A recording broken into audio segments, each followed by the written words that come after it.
This is FYI News 13, brought to you by SSPTV and the Hazleton Standard Speaker. The big Fun Fest celebration is this weekend. We'll find out what it takes to put on this major two-day extravaganza. Good evening and thank you for joining us at FYI. I'm Lisa Sugared in tonight for Ken Cara. Thank you for watching FYI on SSPTV and in high definition on Channel 513. Now to our headlines from FYI and the Hazleton Standard Speaker. The Hazleton Area School District continues to try to get the district's busing back on track. Problems have been plaguing the district since school started last week. Today, I spoke via telephone with School Director Bob Fume, who is also the chairman for the school board's Transportation Committee. Well, Lisa, the administration is working hand in hand with all the contractors. They're working on a route-by-route basis, trying to clear up all the issues.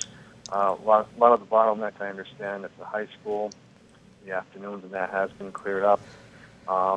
There's no updates going to be put on the website at this time until they're accurate. No updates only. The principals are working with the students. Any students that have questions, the principals are working with them to get them their answers about where their stops and routes are. We are progressively getting better every day. We had a little setback yesterday because the students, the late arrivals or late registrants were trying to be integrated into the system now, so that set us back a little bit. But we are working on a route-to-route basis, and the late registrants are being incorporated into the routes as we go on a daily basis. So it's ongoing, unfortunately. It's taking longer than it was thought, and as far as the board and everyone, we are apologize to the parents and the students for this. So we're just working hard. They're just working hard to get it resolved, and it's going to take a while yet. Now, we will keep you informed of any new developments with the busing situation in the Hazleton Area School District. In other news tonight, a 95-year-old woman was killed in a crash yesterday in Butler Township. Butler Township Police responded to a one-car accident on West Butler Drive around 3:30 in the afternoon. The car struck a utility pole and then a house. The woman was killed. Her 95-year-old husband was taken to the hospital. The names of the victims have not yet been released. The annual Senior Citizens Expo takes place tomorrow at the Laurel Mall. The free event is hosted by State Representative Tara Toohill. Free flu shots will be provided to seniors with insurance cards. There will also be free health screenings, including glucose, cholesterol, blood pressure, and colon cancer. Blood work and glucose tests will be performed between 8 and 10 a.m. tomorrow.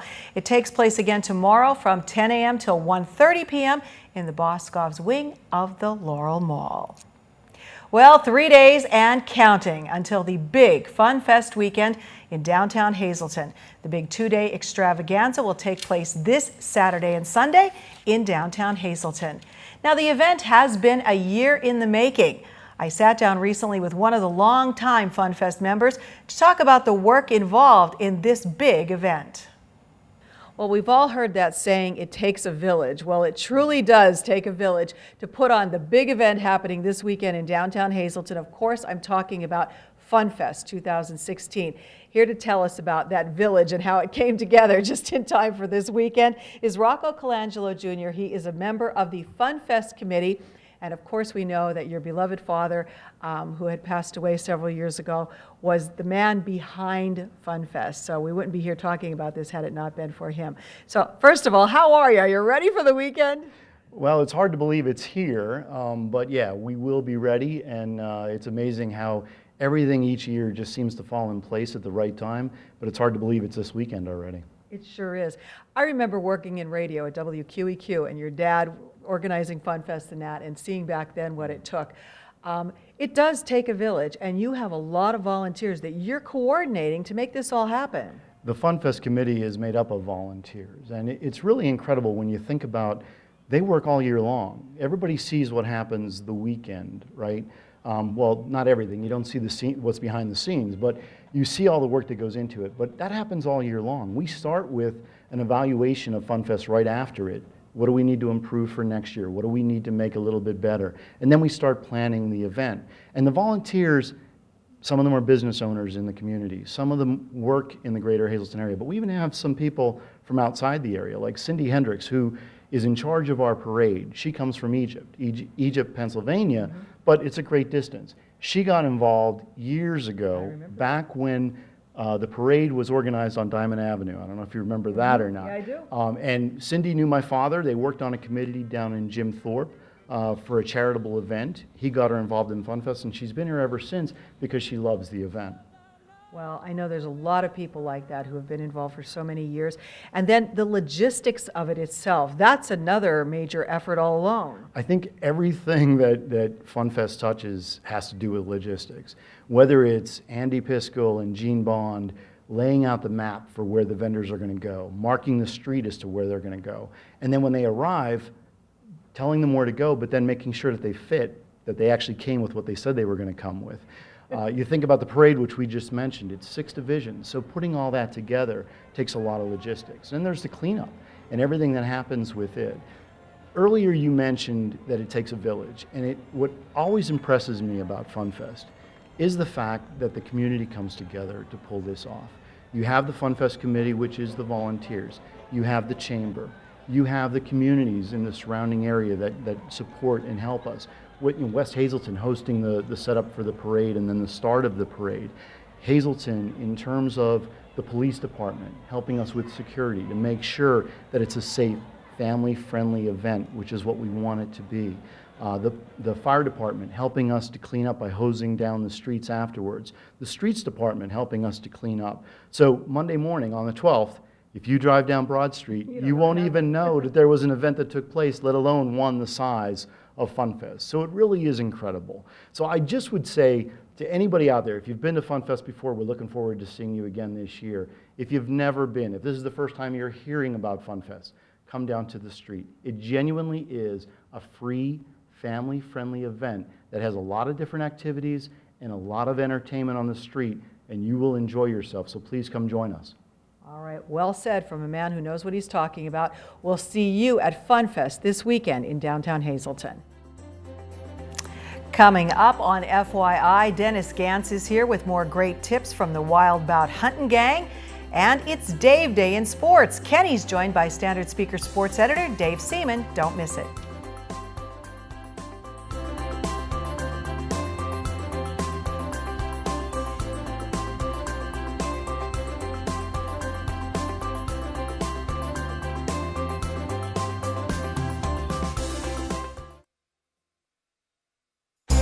This is FYI News 13, brought to you by SSPTV and the Hazleton Standard Speaker.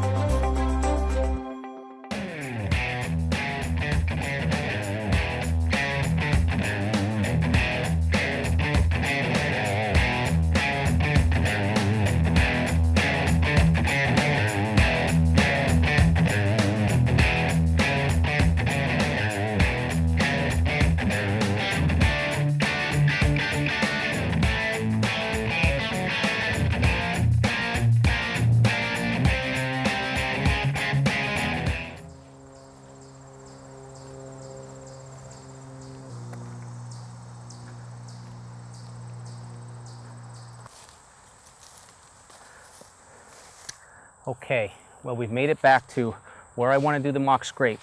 So I'm going to get my gear off here, and this is the tree where we're going to put it. What I like to do is look for an area where the deer are naturally coming through a runway, and we've got a runway coming out of our food plot into the woods, and we have a muddy tree stand hanging right over my shoulder right here. So we're going to make this into a mock scrape. So what I want to do is I need to get my buck cage out, my buckshots, and a little bit more all-season lure. I'm just going to set those off to the side here.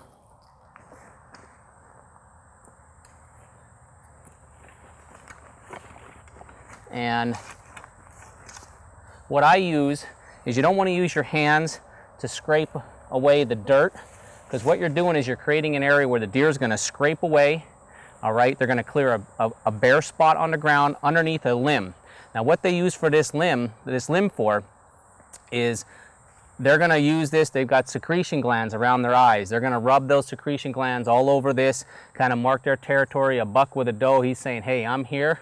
Let's go out on a date sometime, okay? So that's why we're going to hang scent up here with the buck cage. On the ground, they're going to come in here and they have hocks on the insides of their rear legs. They'll urinate down there into the dirt, and that's another calling sign. So this is a common area. We want to make this more of a common area.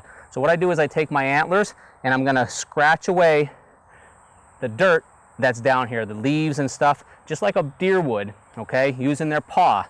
And we're going to scrape it away towards the camera here, okay? That indicates the direction that these deer are traveling. The way they're kicking, they're traveling the opposite direction. So if they're kicking it towards the camera, that means they're walking this direction away from us. And that'll bring them in off of there and hopefully for a 10-yard shot. So here's how we do that. Okay, so I already took the liberty of clearing away some underbrush, limbs and stuff here. So what we're going to do now is we're going to take our antlers and we're going to kick this away just like a deer would. And usually they'll widen it out back here.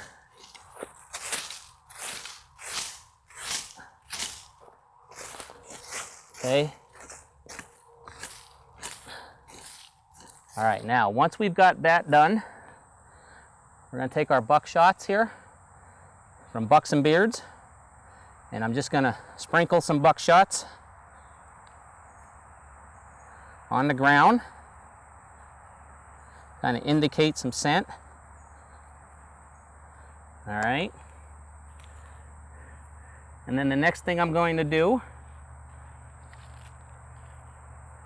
is pull out my buck cage, and we're going to hang that from a limb overhead. Okay, so what we want to do is find a limb that we can hang this off on.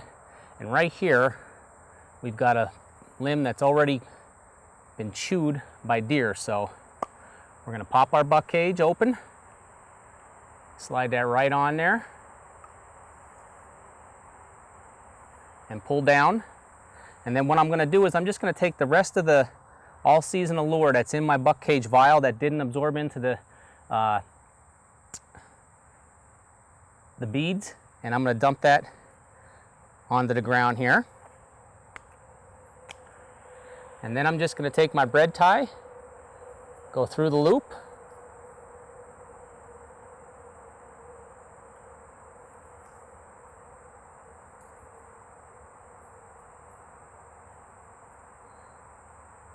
tie that off. And there you have it, folks. Mock scrape, trying to make a common area where these deer are going to come to on a consistent basis, especially when they get into the season, to the rut part of the season. Hang a buck cage, check these things every 2 weeks, refresh them. Now throughout the season, you'll probably have some deer checking this and coming here and hopefully give you a 10-yard shot. We'll see you next week somewhere in the hunting woods. Time now for FYI News 13 weather. It was a beautiful day today in downtown Hazleton. Let's see if this gorgeous weather will stick around in time for the Fun Fest weekend. As we head out to tonight's forecast, looks like partly cloudy skies with a low around 66 degrees. Moving ahead to the 4-day outlook for Thursday, a slight chance of showers and thunderstorms after 2 p.m. Otherwise, a partly sunny day with a high near 87 degrees. Chance of showers and thunderstorms tomorrow night, cloudy skies with a low around 69. Then as we head into our Friday, plenty of sunshine with temperatures getting up to 86 degrees. There is a slight chance of showers and thunderstorms on Friday night, otherwise mostly cloudy with a low of 65. Then for the big Fun Fest weekend, chance of some showers and thunderstorms after 8 a.m. on Saturday, otherwise partly sunny with temperatures around 84 degrees. And Saturday night, a chance of showers and thunderstorms, cloudy with a low of 64. Sunday, Fun Fest parade day, mostly sunny skies with a high of 75 degrees, picture perfect for a parade. And Sunday night, mostly clear with a low getting down to 53 degrees. Tonight's weather is brought to you by Valley High, the area's oldest ice cream and fast food restaurant. Stop on in for a cold treat including our ice cream and yogurt, or some hot food including our burgers, hot dogs, fries, and much more. That's Valley High, Route 93 in West Hazelton. Treat yourself today. Time to get out those Pennsylvania lottery tickets if you played. The midday winning lottery numbers for today: the pick 2, 70, pick 3, 464, pick 4, 3189, and the pick 5, 88003. Good luck. Hope your numbers won. Kenny's in with sports right after this.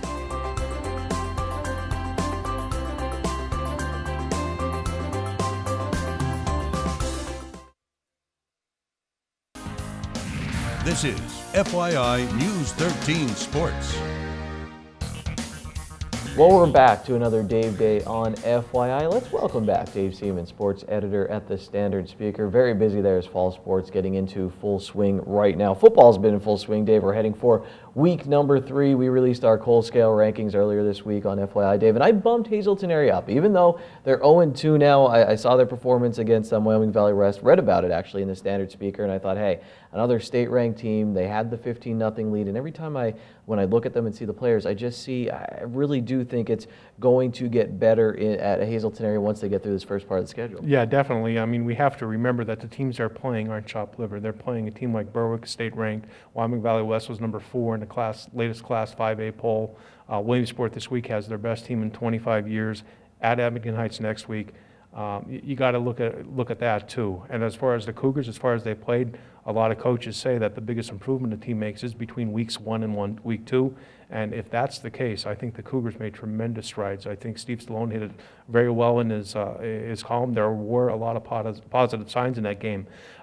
They've moved up and down the field in the first half. They're up 15-0, going for another touchdown. Would have made a 22-0 lead perhaps on a team that was ranked 4th in the state. Talk about a jolt of confidence.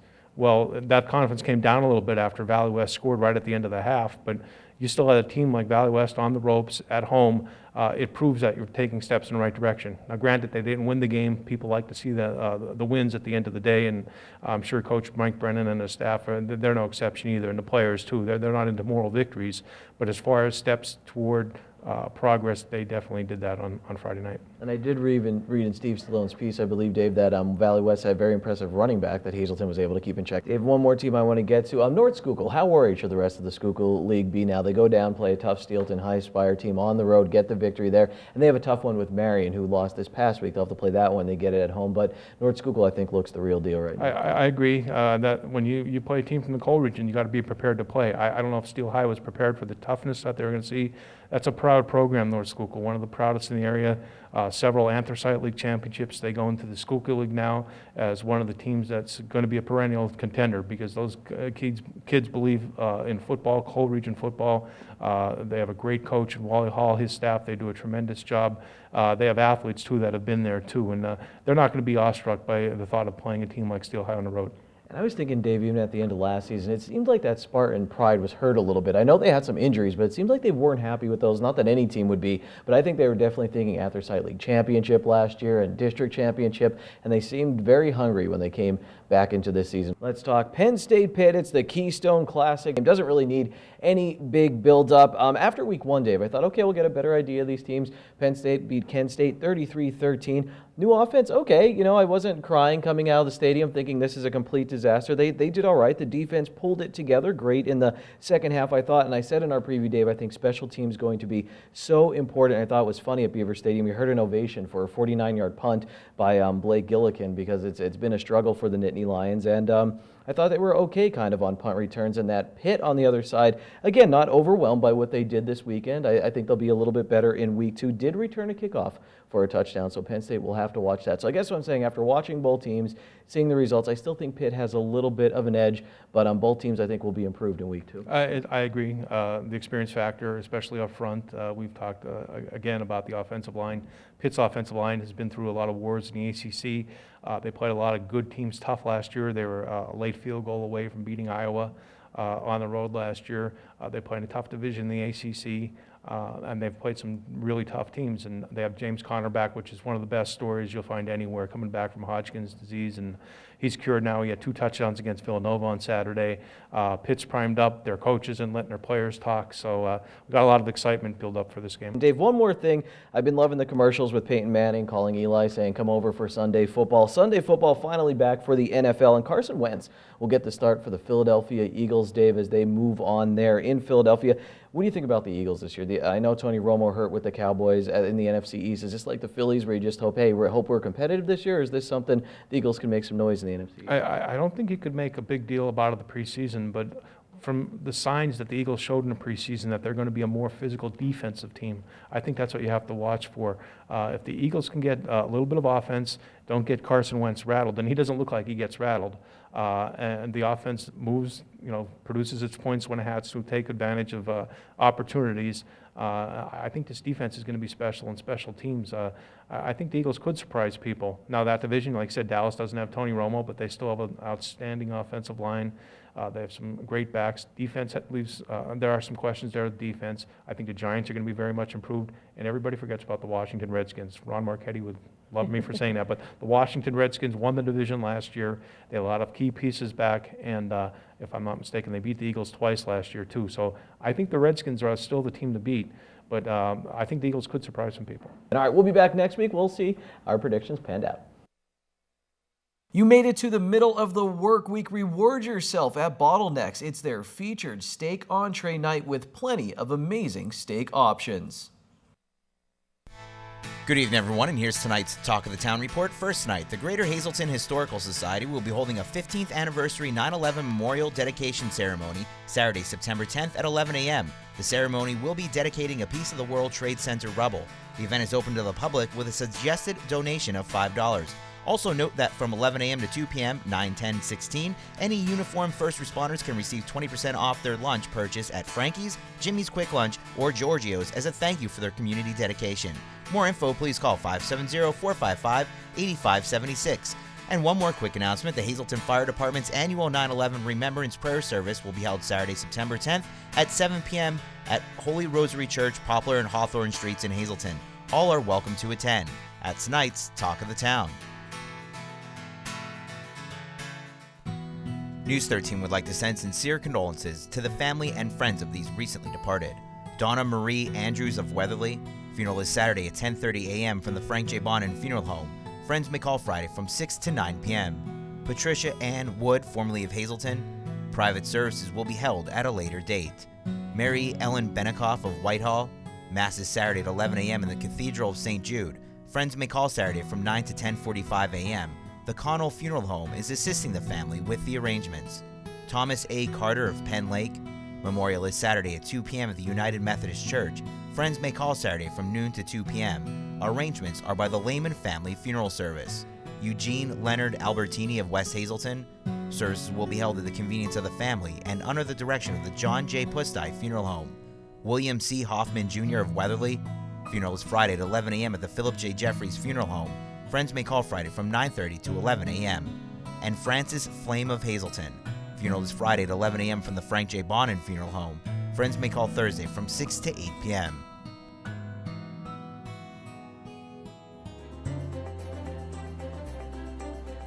Thank you for watching FYI this evening. Please join us again tomorrow as we continue our countdown to FunFest, and we'll tell you about some special events in our area to remember 9/11.